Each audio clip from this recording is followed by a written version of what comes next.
Hello, Christin. How are you? Hello, I'm good. Look, I've been Thank looking you. forward to this podcast all day. And actually yesterday, we were like... And Monday? And we were like, all right, nope, no, we're going to get you in today. Nope, we're getting No, it's fine. All right, tomorrow. Anyway, it was so nice to get you on the air. You work with the marketing team, and you are the events coordinator for XPEL. Trade show and events manager, official Big role. title. So if you see the big XPEL booths and you see XDC and you see all the glam, you're behind the scenes. Yes.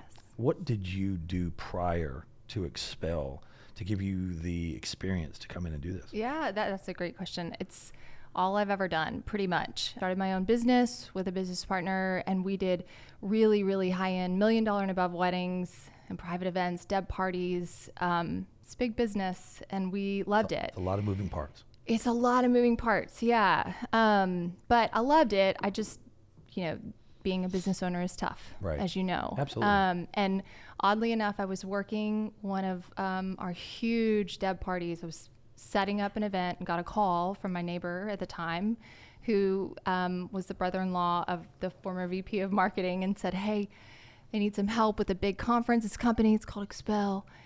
Are you free? And I was fluffing pillows or doing something stupid at the time and said, yeah, have them call me.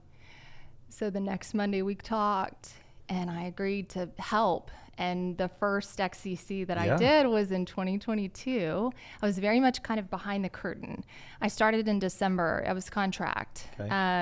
And I knew some people, but not a lot. Right. I don't think a lot of people knew I existed at that point, but I kind of helped to pick it up where it was. Did XDC, and at the end of XDC, Ryan, I was still on board, and he asked if I could, wrap up a few little odds and ends, which I did. And then I kind of did a few little other things. And then, hey, could you also do this for us? Hey, okay, it's July. Could you also help us with this? Still contract at this point.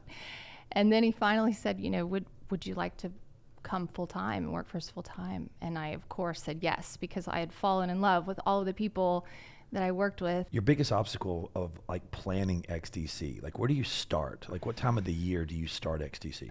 The week it's over, to be honest. Really? Joking, but not. How many are on your team? 3 people. So there's 3 of us total. So Sophia and Brandon, and I am not anything without them. They are amazing in every way, and they're wonderful people. But so XDC is kind of an interesting beast. I love it so much. It's the largest event that we produce as a company and as a team, but it's also the most challenging, right? There's a lot of layers to it. There's, not only are you bringing in people from all over the world, but you're trying to keep it fresh constantly, and that's a big challenge. You're trying to speak to a global audience, which is also a big challenge. And you're dealing with room blocks, you're dealing with shuttles, you're dealing with food, you're dealing with content. So there's truly no I in the team at that point. I mean, there's something that every single person Do you bring touches. in people to help, or everything's internal? Everything is internal. So I really see myself, the way I kind of work it is, I take the time kind of on my own to try to come up with a guest speaker. I sort of, that's my passion project, is the special details, right? Mm-hmm. So I'll work on the music, I'll work on the guest speaker, I'll work on, what are the special details? We as a team prepare the meat. So Mario and his team works on all the videography. Mm-hmm. We try and come up with what's our special hook this year, what's kind of the theme, if you will. We don't really live by the theme, it's not like what we are ride or die, but we try and kind of think about that and be thoughtful and intentional in what we do. One other question, I want to steer you in a different direction. Yeah. So we understand what the moving parts for XDC, but the special events, I think you guys do the Carlisle. Mm-hmm. What's the purpose behind these events? When you go to, do you do... I think I remember Chris Hardy telling me that he was up in New York or somewhere where there was a car. New York Auto Show. New York Auto Show. Yeah. What do you do for that? Yeah. So this year was kind of our first year to tap into it and exhibit there. We partnered with Never Ride Stock. Yeah. And how'd that go? It was great. It was really, good really, turnout, good yes. It was great. I mean, the overall goal we do so many events throughout the year. There's not a month that goes by that we don't have a massive event. And I think the overall goal ultimately is education, right? Where there's two kind of buckets that we look at for our events team. Is it a B2C event, business to consumer, or business to business? And so there's definitely, I think, a good balance of the two. But at the end of the day, our events team, our KPIs, our goals are based on, is this event, is it educating the customer? Is it supporting our dealers?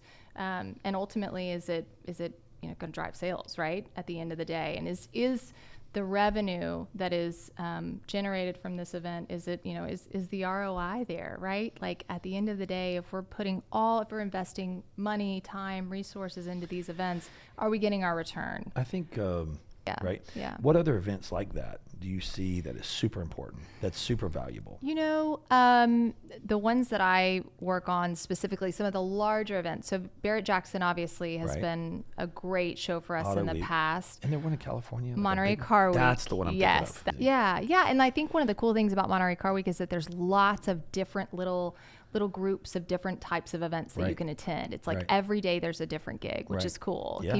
Keep it, separate and different. But I think that's, you brought up a really good point that's very interesting, I think, to note. And it's kind of a blessing and a curse, right? Of what we do, and what of our charges with events is half the time someone will come up to the booth and say, no, what is XPEL? What do you do again? So there's that great education component, right? No matter where we are, if we're at an IndyCar race or if we're at, Corvettes at Carlisle, that's half the battle, is just the education part of it. One of the things that we've incorporated into events and done a really, really, really good job of, I think, in 2024, we've really tried to really focus hard on demoing, live demos, which is so important. Absolutely. How do you sell an invisible product? How do you do it, right? The ceramic coating now, in my opinion, anyone can put that on your car, right? It's now opened the door to all cars, right? A 5-year-old car. The guy that hey man, I need paint correction. I want to restore my car. I can't afford a new one. So the ceramic coating product, to me, at an event, is something that can appeal to everyone. To the masses. Yeah. The car care products. Yeah, you hit the nail on the head. Goodwood in the UK, we just wrapped it up. It was in July, and that was one of the first shows that we've actually, not one of the first shows where we have actively sold aftercare products, and it was so well received. Everyone, we did tremendously well, to be honest with you, and people bought from my perspective, a very good variety of products. I was curious to see what would fly, right? Like what would be the one thing that people would kind of gravitate to, and every product, you name it, it sold. So Goodwood is Goodwood where? is in the UK. Okay. It's actually in a little small village, and I'm going to mispronounce this, but Chichester. That's cool. And it is, this is one of the best analogies that I've ever heard. Nick Broadbent from the OEM team in the UK said it's this. He described it as this. It's like the Louvre, but for cars. So imagine the Downton Abbey Castle.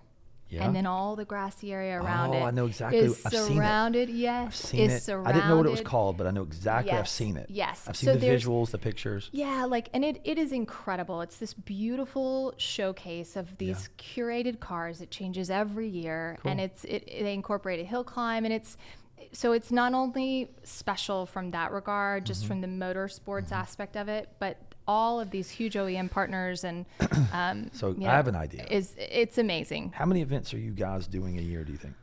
Oh gosh, I should have. You said one every month. I mean, listen, we at least have one. The most we have a month is 4. But that also includes NASCAR, so Indy. It includes IndyCar, it includes British GT, it includes I mean there's different elements to it, right? Is there more that we can do outside of the US? Oh, I think absolutely. Like who's handling events outside the US? So my role is specifically to support all events globally, right? If Claire, the marketing manager in Australia, needs anything, or Samantha in Europe, I help and I'm here to support them. But I don't go to all of the events Do globally. they do many events overseas? Yeah, they do. I think Okay, there's cool. there's a good amount, and they do, they do the right events for them, right? So they find the that's events cool. that work for them, and No, then I'm just curious. yeah, we support Are they it. similar to what we do in the U.S.? Yes. Yeah. Cars and coffee. You do any of that? Yeah, kind they of do a lot of that, right? And so September, I'm attending actually Auto Mechanica, which is every 2 years, but it's a big show, kind of same but different, but similar to SEMA. Oh, that's cool. And it's in Europe, a real big show. I know that one of my friends rented like an exotic car, and they do this like not a cannonball run, but they do like a whole. Oh yeah, they're like And they rent a car and they wrapped the whole car. Yeah. And they basically they rented it. Yeah. And they rented the car and they just wrapped it because there's so many people. Like a rally type of like thing. A rally, Yeah. We do a big rally, the Diamond Rally. We do it in I think this one was on Vancouver Florida or something. Yeah, there's one in Vancouver. There's one in California. Yep. They're just all over. wrap a whole car with XPEL So- and hire a driver, and It's great visibility, right? I'm just saying all those exotic cars are seeing XPEL. Just saying. I don't know. Like I said, too many ideas. It's okay. It was awesome. Anything you would like to tell people about your department, or are you pretty much wrapping it up? No, I think our team is killing it. I really do. Our team is growing. We have a really a good. Are you hiring? I think that would be a question for Michael for sure. Okay. But yeah, no, I mean, I think I love our team. We all do so many different things, and we all are so different and have so many different skill sets, but we work really well together. And so I'm really proud of our team. We've got a good group. Yeah, it's growing. Thank you so much for your time. Getting to know the staff of XPEL. Thanks. Thank you.